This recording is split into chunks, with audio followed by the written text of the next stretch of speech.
Opinions expressed are those of the program host and guest and not WSTU. WSTU does not endorse any products mentioned. Any reproduction or retransmission of this broadcast is strictly prohibited without written consent of WSTU. The Treasure Coast's longest-running local talk radio show is on the air. The Treasure Coast Forum. Get interested, get educated, get involved, and give us a call with your opinions at 220-9788. And here's your host of the Treasure Coast Forum.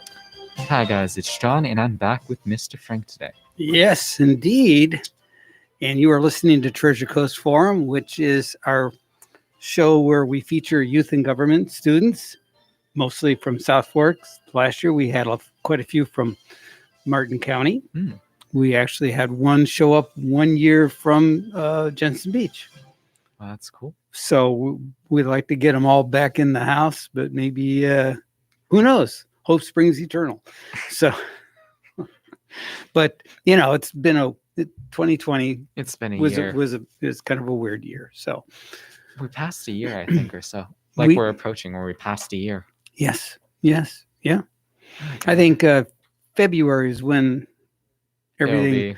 That's February is when I think when all the bells and alarms started going off. It's been longer than we expected. Yeah, because I figured, last year I figured, April, May.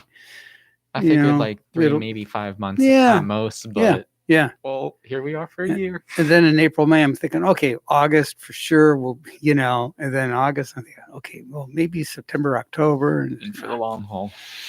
Yeah. So, anyways, we're here. We're back. Just when you thought it was safe. They're back.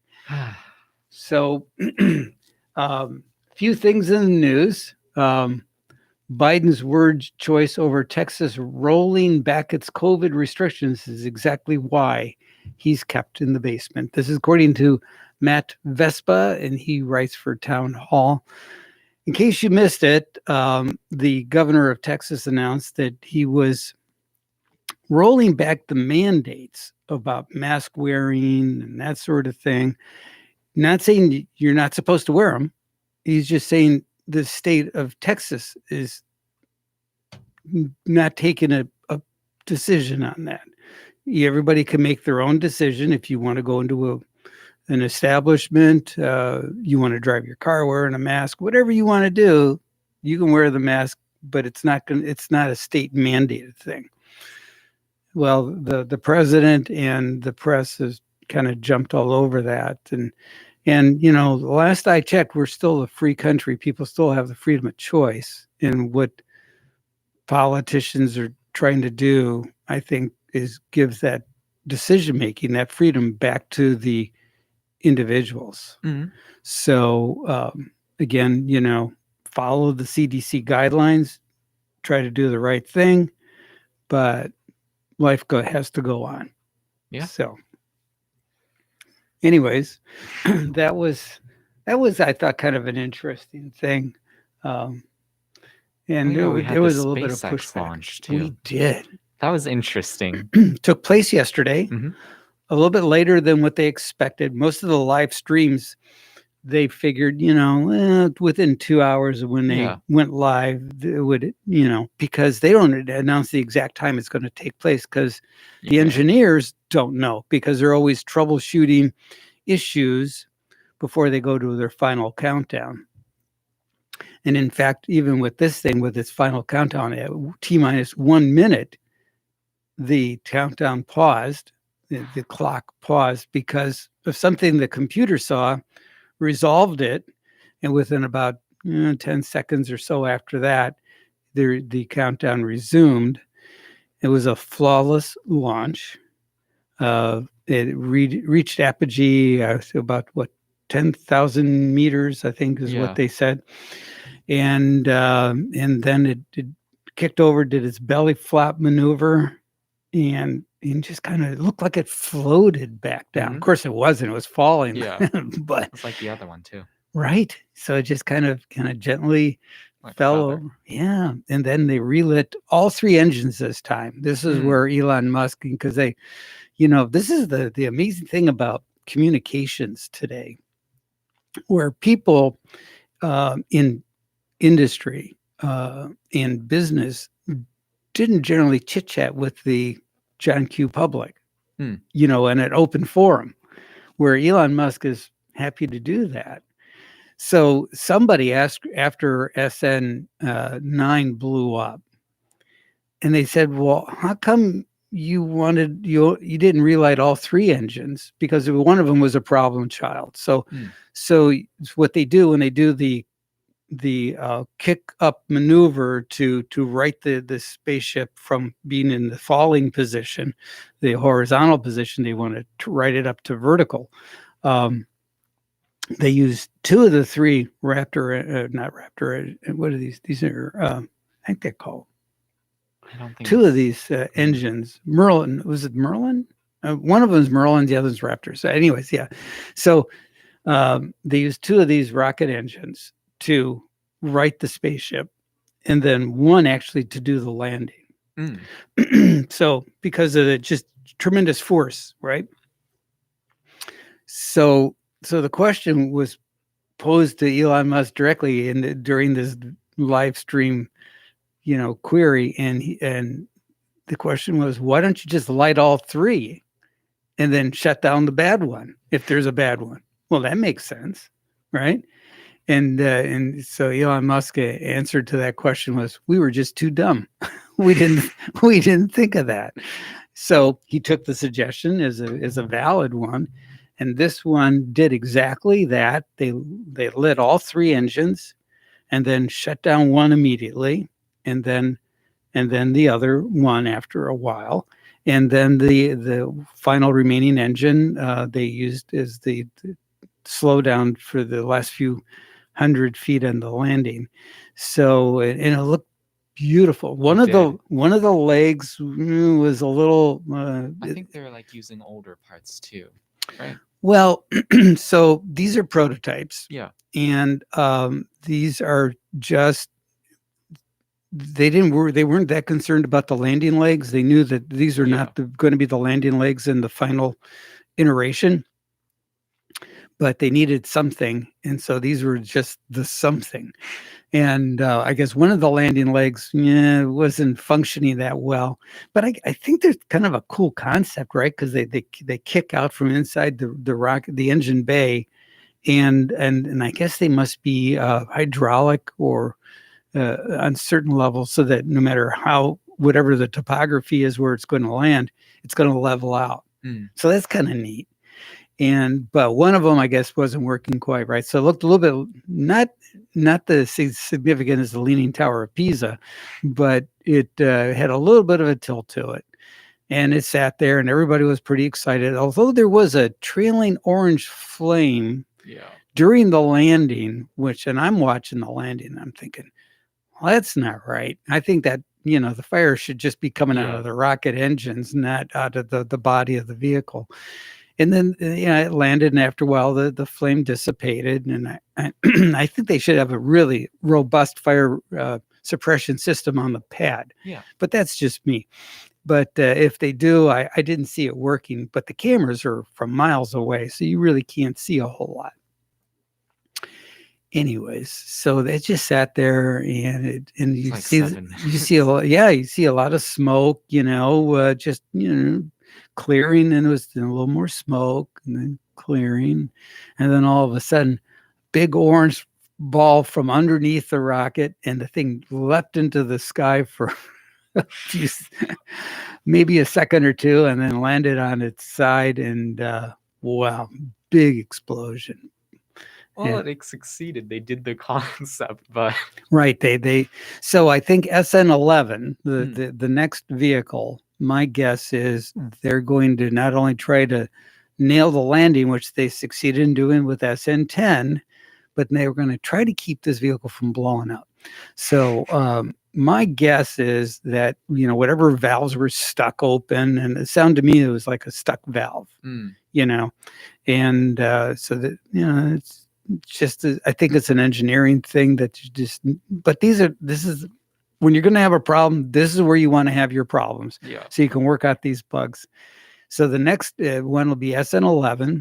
Hopefully that one will improve on the performance of SN10, which is the only performance improvement I could see is surviving after the landing, because from all indicators that the vehicle worked flawlessly for all the mission parameters. So I don't know. And then I guess they're going to jump to SN15, which is going to be, a better iteration. You're going to see fewer seams. The seams you do see are going to be smoother, fewer wrinkles. Everything's going to be a little bit tighter. Every iteration is going to be improved upon. It'll be interesting to see when it comes out, though, and when it gets tested. Yeah. So it'll be very cool. And but these engines are just full flow combustion engines are just amazing. They're using RP1, which is kerosene, and liquid oxygen. And that's it. Oh, wow. And the reason why they selected these two things is because they can produce the fuels on Mars. Oh. So you can produce kerosene out of the environment from Mars, just from all the CO2 in the air. They can there's a specific term for that, but anyways, they would create a manufacturing plant right there on Mars to process the Martian environment, and turn it into fuel. That's an interesting concept, right? It's very cool. And then they don't have to. You don't have to worry about it. You don't want to carry your fuel with you. Yeah. You want to bring all the fuel you need to get there. And if you have enough fuel there, you can just come back. Right. So, make your own fuel. Now, there are many years ago when some of this conceptual stuff was being discussed, some of the scientists were talking about launching a vehicle from Earth to Mars, landing it autonomously on Mars, much like we just did with our rover, right? Perseverance. And then go through that whole process of fueling that rocket, making sure it's fully fueled first, and then launching the manned crew there so that they can leave. They'll have a fully fueled rocket available to leave if they needed to. Pretty cool. I like that idea a lot. I always like to have a plan B. You know what I mean? Especially when you're many million miles away from home. On a foreign planet. Right? Yeah. It'll be interesting to see when it happens, though. Mm-hmm. I wonder how they'll just go about everything in general. Because you need to get oxygen. You need to build your own shelter and stuff. I'm just shelter-wise, I'm wondering how that's going to play out. Because well, they're talking about using the regolith and making dwellings that use the regolith as a material for trapping out the Martian, not the Martian, but the radiation from the sun, because the Martian atmosphere is so thin. There's we would not be blessed to have the environment that we have on Earth that really keeps us kind of cocooned, if you will, in in a much better environment for purposes of radiation and breathing and all those fun things that we like to do. So that'll be that'll be very interesting. I mean, I think some of the companies that are building modules to go into the lunar gateway, the lunar space station they're talking about creating, I think some of those modules might be transportable and then land those on Mars as well, with the notion that they'll have habitats already created on Mars. And but the other thing that they have to, the other big problem, I think, really is not discussed that much because we watch too much science fiction.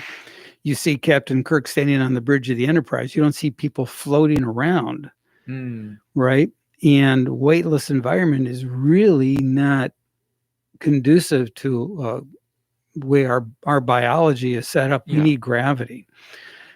So some of the things that scientists have been talking about, which I'm pretty keen on, is the notion of creating artificial gravity through a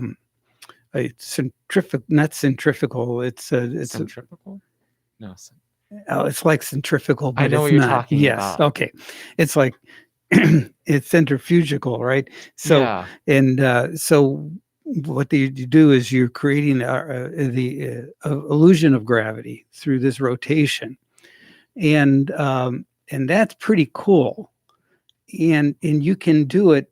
What I would encourage them to do is to go from so you leave Earth, and then you go and you start with 1G, which is what we enjoy currently, and then they reduce it to the 1/3 G is what I guess the Martian environment, the Martian planet is, right? So whatever that numerical constant is, you kind of over the 7 month of journey, you slowly, gradually. So by the time you land on Mars, you're used to the gravity on Mars. And then I would do it just the opposite. I would go from the Martian gravity to Earth gravity as you travel back to Earth, because imagine they have astronauts on the space station that are weightless for, they call it microgravity, but for all intents and purposes, they're weightless. And for maybe 6 months or so. And then when they land, like when they were landing in Russia and Kazakhstan, when they would land, the people that greet the capsule and the occupants, they actually take them out of their seats and they put them in like a chair, and they never walk, and they carry them out because their legs are like jello. They just have even though they exercise 2 hours every day on treadmills, and to keep their heart rate and all that going, they're still weightless. And there's some bone and muscle degeneration that takes place. So our body really requires gravity to function at its optimum. And so I mean they gotta solve the artificial gravity thing. And so they're talking about maybe linking more than one starship together, and then using them, spinning them to create the artificial gravity. So that's an interesting concept. Yeah, that is really interesting. Right? I forgot what it was. It's like kind of like the Disney ride. Yeah. You know what I'm talking about? Yeah. So it's also about space travel to Mars. Right? So, but it's I mean, there's so many different things. I mean, when so many science fiction movies, a lot of writers vision like a Ferris wheel type of effect. And so you would function on one of the on the rim of that wheel, and that would be your gravity. And it's a pretty cool idea. That is. Yeah. So, but I think definitely they need to figure that out. But it would be interesting to see how they incorporate that into kind of daily lives. Yeah, and the other thing too is, is the Martian soil is it suitable for growing plant life? My guess is it's pretty well radiated, so probably not. So they probably have to find a way to put in nutrients and things of that sort to create some greenhouses, because you can't bring the food from Earth. They're going to have to make their own food, So maybe hydroponics or something like that might be the answer. But I think ultimately, they're going to want to use the Martian soil for whatever it is, and then, add the nitrogen and the other nutrients that they need in order to do the growing, whatever it is they're going to grow, soybeans or corn or wheat, who knows, right? Yeah. That'll be fun. But I'd love to walk through a Martian greenhouse. Wouldn't that be cool? That would be fun. Yeah. Because the greenhouses will have like a clear dome roof, so you can see. Well, that would probably be different from some, like the material wise, they would have to be. Well, different. It'll be a more stout material because it has to. Because we'll have right. Well, they'll have to like definitely, keep it pressurized. Yeah, that would be interesting to see how that works. Yeah, yeah. I mean, there's just so many problems to solve in the Martian, the lunar soil, the regolith they call it.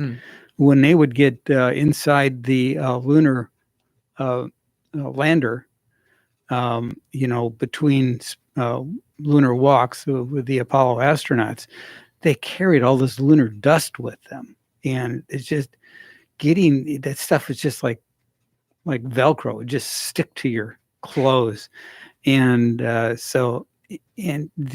some concern it can get into some of the electronics, and you just got a dusty, dirty environment. Suddenly, it's like being in. If you've ever been in camping and you've seen a fire pit, you see all the white dust, ash, yeah, that ash.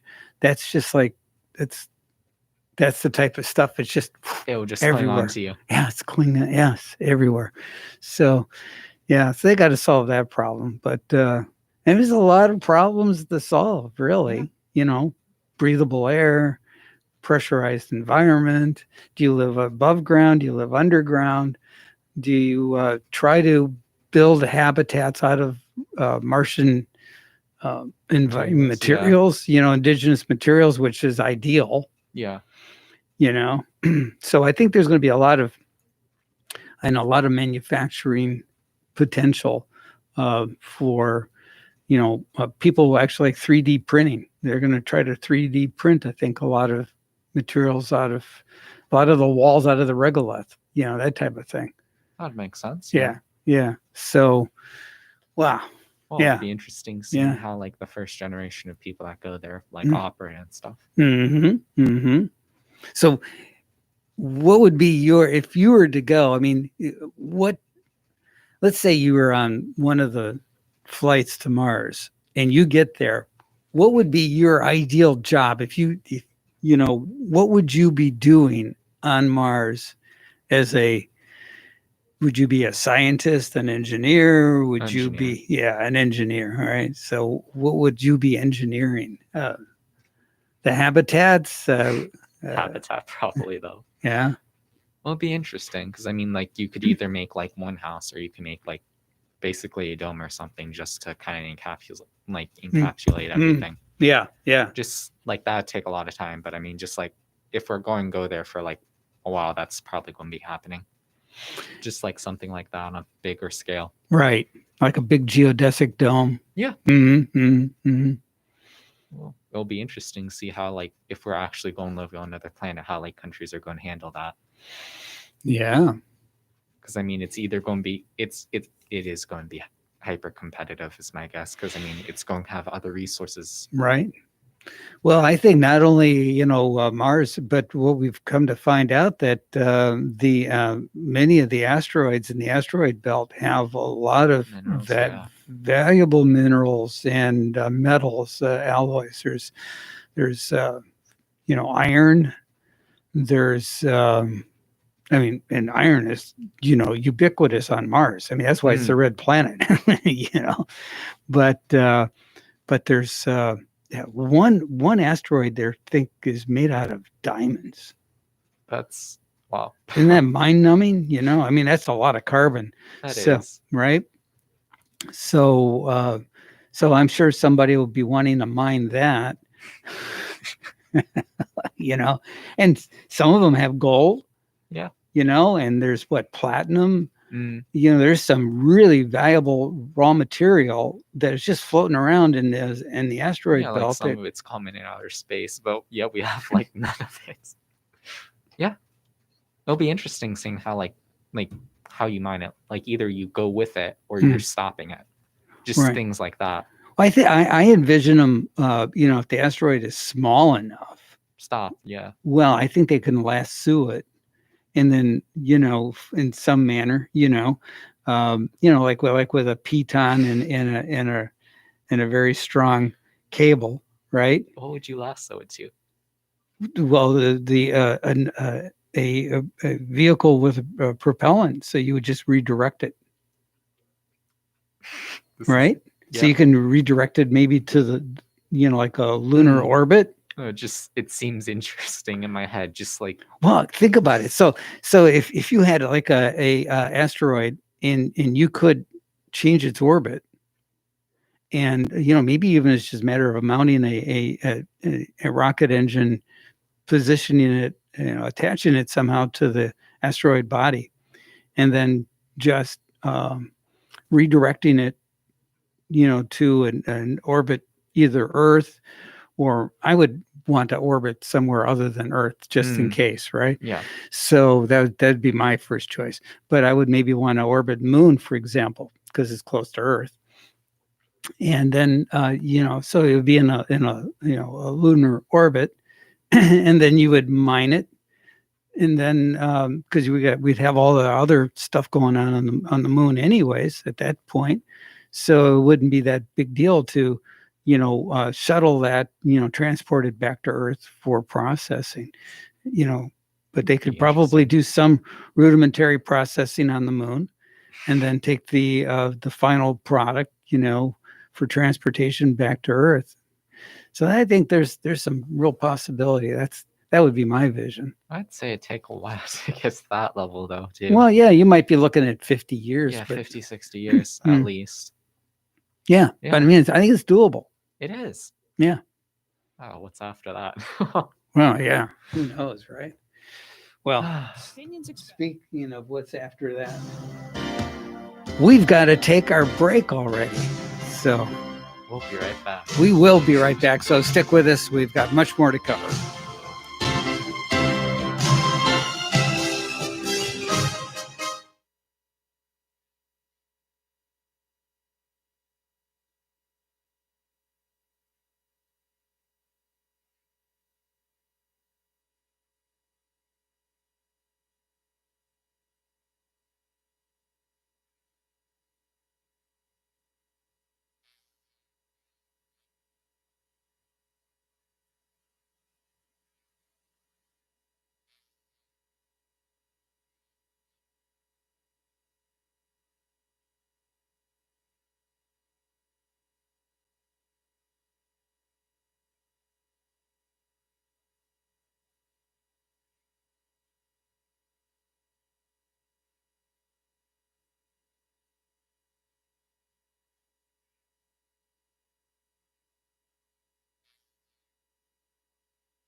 We are back,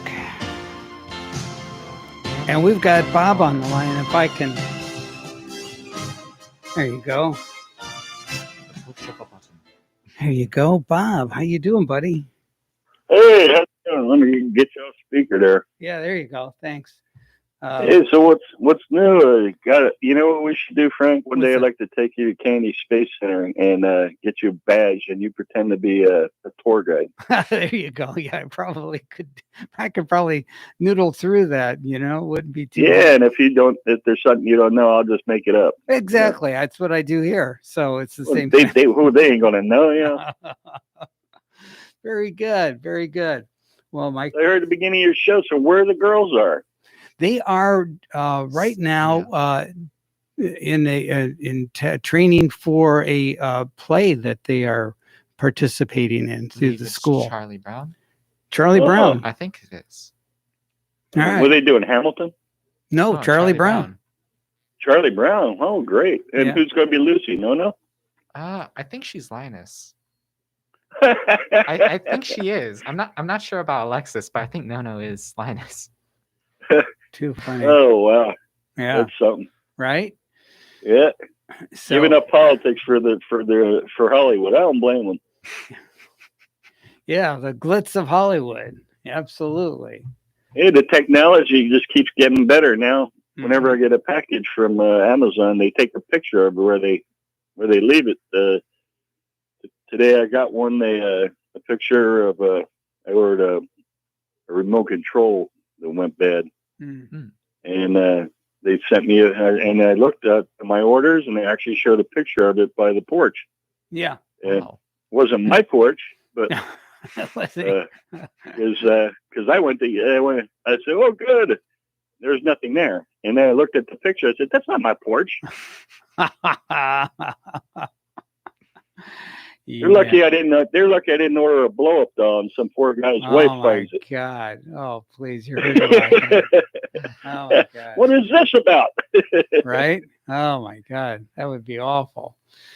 So what's new? Well, I don't know. You tell me what's going on in your world. Oh God! Just listen. I still listen to the politics during the days. You know, the guys filling in. You know, they're still having kind of like a memorial for Rush. Yeah. And it's a little disheartening, you know, because everything I see the current administration doing is just like totally to turn around everything that worked for us the last 4 years. So, and so it gets a little disheartening. Then I turn on that Just for Laughs show and get over it.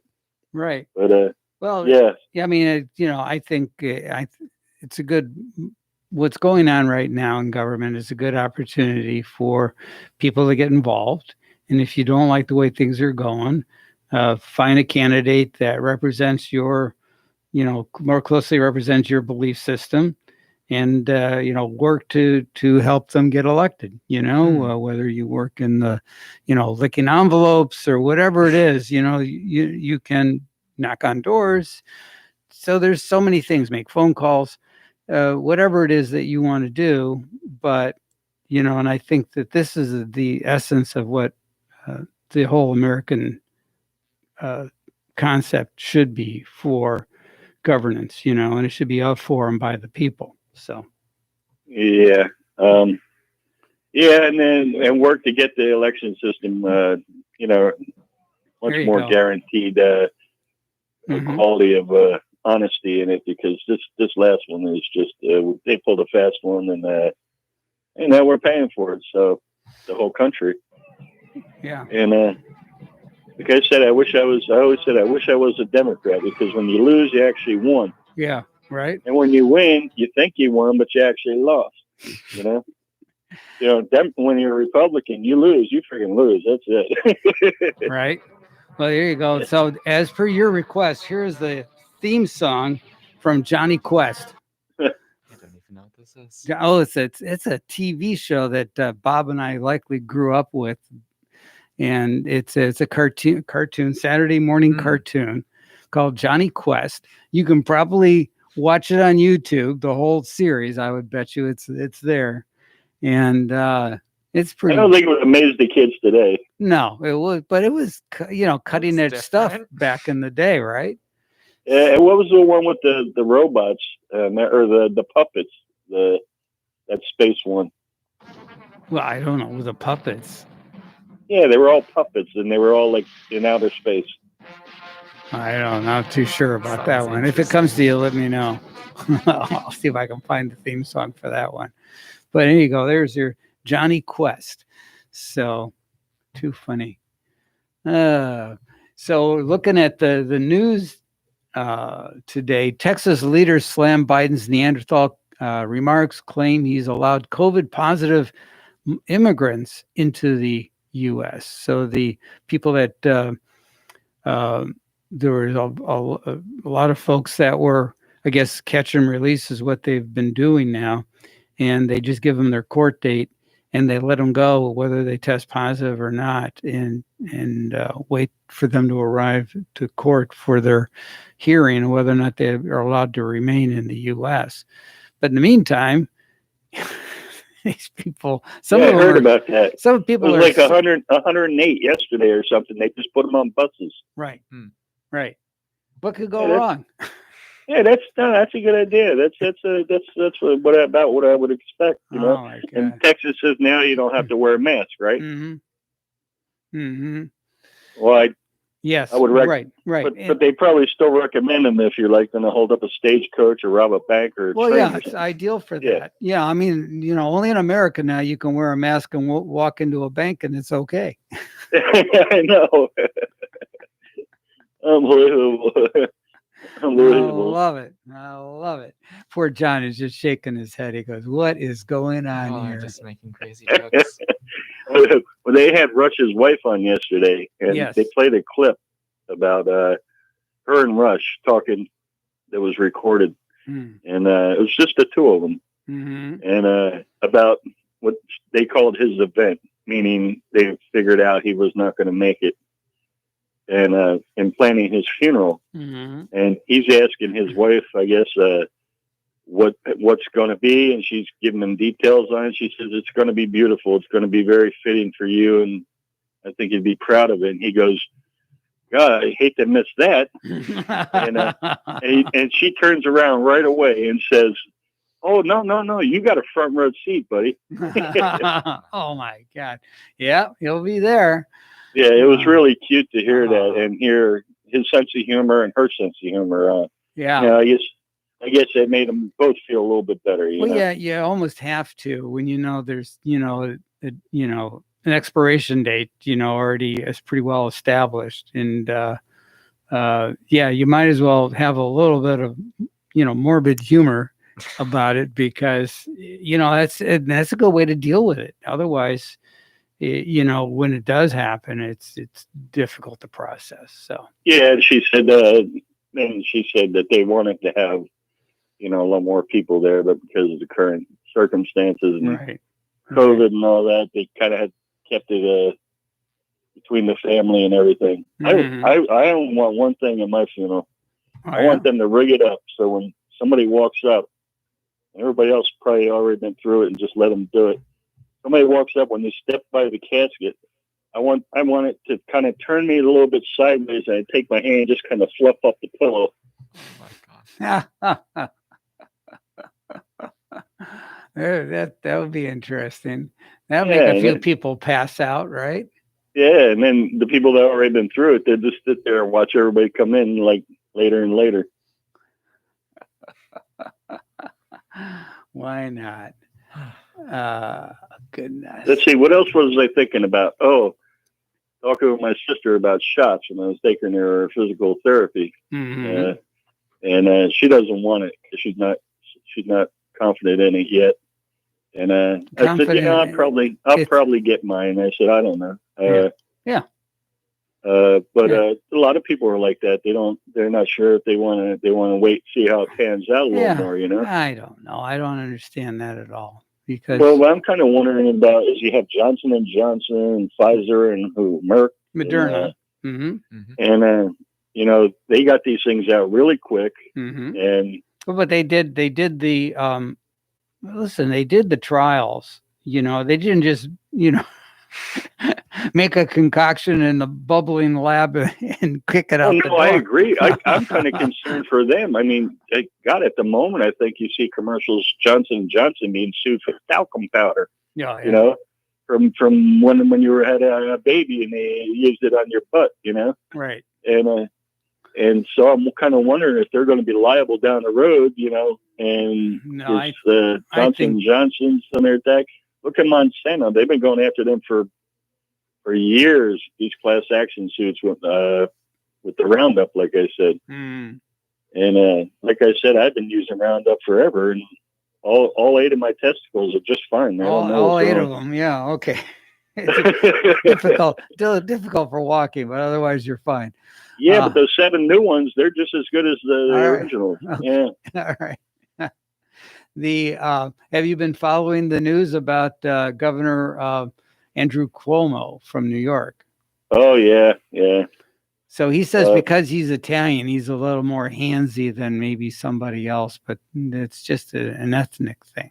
I think he messed up so much with the nursing homes and everything else that they kind of made a sacrificial lamb out of him. Mm. And, they went after who our Supreme Court appointee, what was his name? Kavanaugh, Brett Kavanaugh. Yeah, mm-hmm. Yeah. And Mm-hmm. I mean, they went after him with this stuff from ancient ago. And so I think they're just trying to comb that over. Well, my guess is it's like this. I think Andrew Cuomo would rather be talking about his problems with women than the 15,000 people that died as a result of his order to send COVID positive patients into nursing homes. To be tagged with 15,000 deaths or to be tagged with being a kind of a philanderer, I think he'd take the philandering, tag. So I think that's kind of where that's going. And I think that'll push him out the door. And then they're hoping that maybe people forget about the thousands of people that died as a result of his, bad decisions, Yeah. So. But even the left is, they're showing these points on him about the philandering and all that. And I think they're using him up there as a sacrificial lamb. Okay, get out of here. You're not going to survive this. But he claims he's not going to quit. Right. And they said a lot of people say he might not. He's that way. He just right. He won't quit. His father was very popular. Well, he said, so here's the thing. He said that, wait for all the evidence to come in and then make your decision. So, and that's fine. But when Brett Kavanaugh was, being roasted over the fire for something he didn't do, of which there was no evidence of, Andrew Cuomo came out and said, "Oh, Kavanaugh has to go." Anything that a woman says must be taken, as factual, and there's just no question about it. Kavanaugh just should go. So that was his take on it.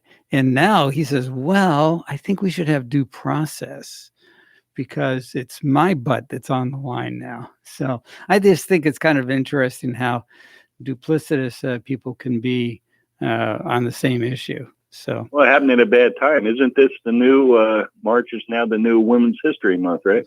Yeah, I guess so.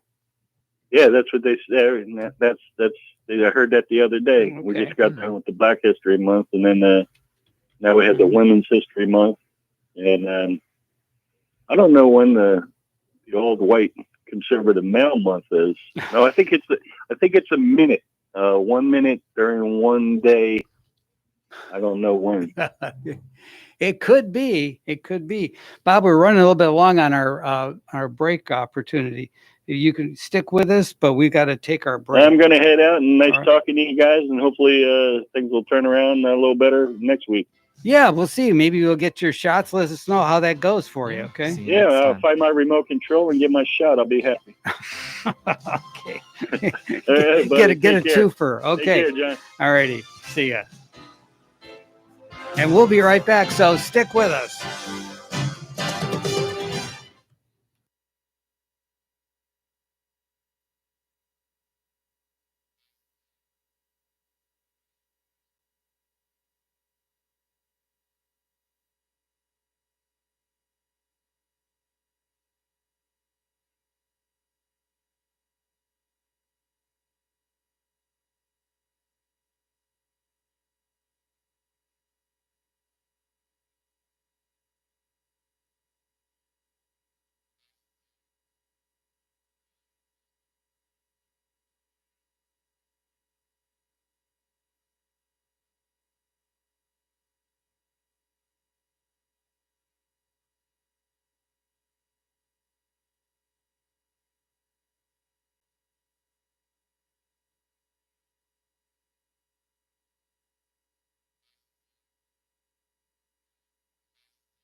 Okay, guys, we're back. We are indeed. We only have just a few minutes left. So my old stomping grounds in Pompeii seem to have made the news. What's going on in Pompeii? I haven't read up much about it, but apparently there was a ceremonial chariot found. So A chariot. yeah. Mm-hmm. So I want, like, I haven't seen any pictures of it or anything, but it seems like an interesting thing that's just caught my interest while I was glancing through the news today. Right. Yeah, and they even have in recent years. Wasn't there like a fast food joint or something near there? It was like something along the lines, like it was all outdoors, and then like a hot dog stand. It was like almost like a hot pot thing, almost. Yeah, it was just like interesting stuff. But sure, yeah. Well, they even had speed limit signs in Pompeii for the the roads and Really? traffic marking.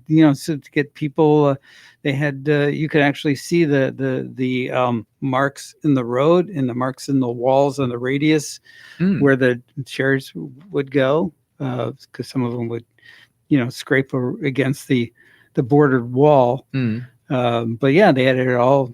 All the roadways that we use today, the methodology for building the road was developed by the Romans. We still use the same methodology for building the rock base for the roads. And all that, it hasn't changed in thousands of years. It's still good today. Well, it's interesting how it lasted that long. Right? Well, and in fact, I've walked on the Appian Way. Really? Which is pretty neat right outside of Rome. How was that? Oh, that's awesome. It's just like a cobblestone street, but it's thousands of years old. Yeah. Wow. And that's where milestones come from, mile markers. The Romans came up with that idea so that travelers would know where they were at. So every mile they put a marker up, and they call them milestones, and that's where the term milestone comes from. Oh, that's interesting. Mm-hmm. You can thank the Romans for that too. Ah. So Wow. they were very prolific, along with building the arch, right? So architecture was a big part of, they brought that. The road system in England was developed still to this day. If you wonder why if you look at in London, right, that was all developed by the Romans. Okay, that's pretty cool. It's very cool. And so some of the original roads or the placement of those roads still exist today. Now, I'm sure they're asphalt or concrete now, but yeah. It's interesting. Yeah, they were just brilliant in how they did their layouts, and the aqueducts that they built. And they were pretty involved in doing cool stuff. Cool stuff indeed. So what are you doing in school? You got tests, right? Yeah, we're getting ready for like our tests and stuff. Like recently, we just had a state one, I believe. So it was like, for me, it was pretty easy, but it took a bit. But we're kind of entering into our like last quarter, so we need to be prepared for like state testing and stuff. So it's getting a bit hectic, but we'll push through. You will push through. I know it. And you're basically a 4.0 student? Pretty close? Yeah. Yeah. So, but you do your schooling, through Clark Learning Center? No, South Fork. South Fork. Okay. I know we had a student, too, that was through Clark. That was last year, I think. And, but yeah, it's amazing. All the honor students that we do get that work through South Fork and Martin County, Jensen Beach, they're part of the National Honor Society and now Youth in Government. It's just wonderful, and we thank you for being part of that. And we'll be back again next week, so stay tuned.